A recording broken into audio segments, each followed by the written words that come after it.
Hello everyone.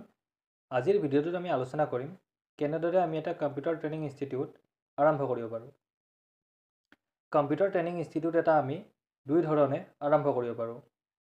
প্ৰথম মেথডটো হৈছে আমি এটা এষ্টাব্লিছ ব্ৰেণ্ডৰ পৰা তেওঁলোকৰ ফ্ৰেঞ্চাইজি লৈ পেলাই আমি তেওঁলোকৰ অধীনত আমাৰ নিজৰ কম্পিউটাৰ ট্ৰেইনিং ইনষ্টিটিউট এটা আৰম্ভ কৰিব পাৰোঁ, য'ত আমি সেই ব্ৰেণ্ডটোক পোনপ্ৰথমে এটা ফ্ৰেঞ্চাইজি ফিজ পে' কৰিব লাগিব।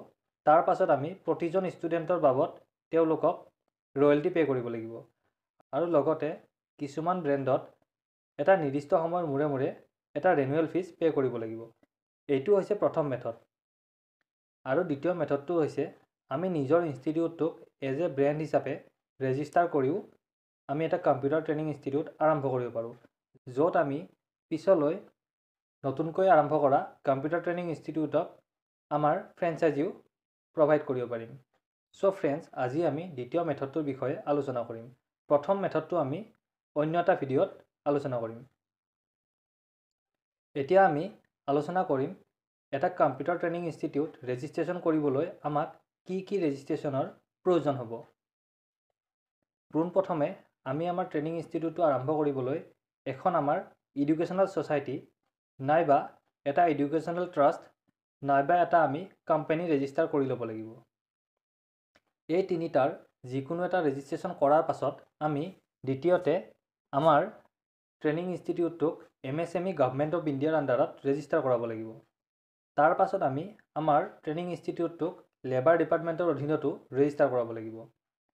এই সকলোখিনি ৰেজিষ্ট্ৰেশ্যন কৰাৰ পাছত আমি আমাৰ ইনষ্টিটিউটটোৰ কোৱালিটি মেনেজমেণ্টৰ বাবে এটা ISO চাৰ্টিফিকেশ্যনৰ প্ৰয়োজন হ'ব। সেয়েহে আমি আমাৰ ইনষ্টিটিউটটোক ISO চাৰ্টিফাইড কৰাব লাগিব। এই গোটেইখিনি ৰেজিষ্ট্ৰেশ্যন কৰাৰ পাছত আমি আমাৰ ইনষ্টিটিউটটোৰ বাবে এটা ৱেবছাইট ডিজাইন কৰিব লাগিব, যিটো ৱেবছাইটত আমি আমাৰ ইনষ্টিটিউটটোৰ গোটেইখিনি ইনফৰ্মেশ্যন প্ৰভাইড কৰিম। লগতে ষ্টুডেণ্টক প্ৰদান কৰা চাৰ্টিফিকেটসমূহ সেই ৱেবছাইটটোত অনলাইন ভেৰিফাই কৰিব পাৰিব। ৱেবছাইট বনোৱাৰ পাছত আমি আমাৰ ইনষ্টিটিউটৰ বাবে লগ' ডিজাইন কৰিব লাগিব। লগতে ebook, prospectus, student enrolment form, banner, poster এই সকলোবোৰ আমাৰ নিজৰ ইনষ্টিটিউটৰ বাবে ডিজাইন কৰিব লাগিব। চ' ফ্ৰেণ্ডছ, আজিৰ ভিডিঅ'টোত আমি আলোচনা কৰিলোঁ এটা কম্পিউটাৰ ট্ৰেইনিং ইনষ্টিটিউট আৰম্ভ কৰিবলৈ আমাক কি ৰেজিষ্ট্ৰেশ্যনৰ প্ৰয়োজন হ'ব। চ' ফ্ৰেণ্ডছ, আপোনালোকে যদি নিজৰ এটা কম্পিউটাৰ ট্ৰেইনিং ইনষ্টিটিউটৰ ব্ৰেণ্ড ষ্টাৰ্ট কৰিম বুলি ভাবি আছে, তেন্তে আপোনালোকে এই ৰেজিষ্ট্ৰেশ্যনসমূহ অতি কম সময়ত আৰু অতি ন্যূনতম মূল্যত আমাৰ পৰাও কৰিব পাৰে।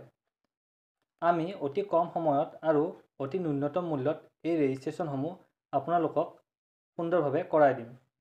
লগতে আপোনালোকে আপোনালোকৰ ইনষ্টিটিউটৰ বাবে ৱেবছাইট, লগ', e-book, prospectus, student enrolment form এই মেটেৰিয়েলসমূহ আমাৰ পৰা আপোনালোকৰ চেণ্টাৰৰ নামত ডিজাইন কৰিব পাৰে।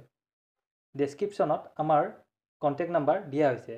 এই ৰেজিষ্ট্ৰেশ্যনসমূহ কৰিবলৈ আজিয়ে আপোনালোকে আমাক যোগাযোগ কৰক। চ' ফ্ৰেণ্ডছ, আজিৰ ভিডিঅ'টো আমি ইমানতে সামৰণি মাৰিছোঁ।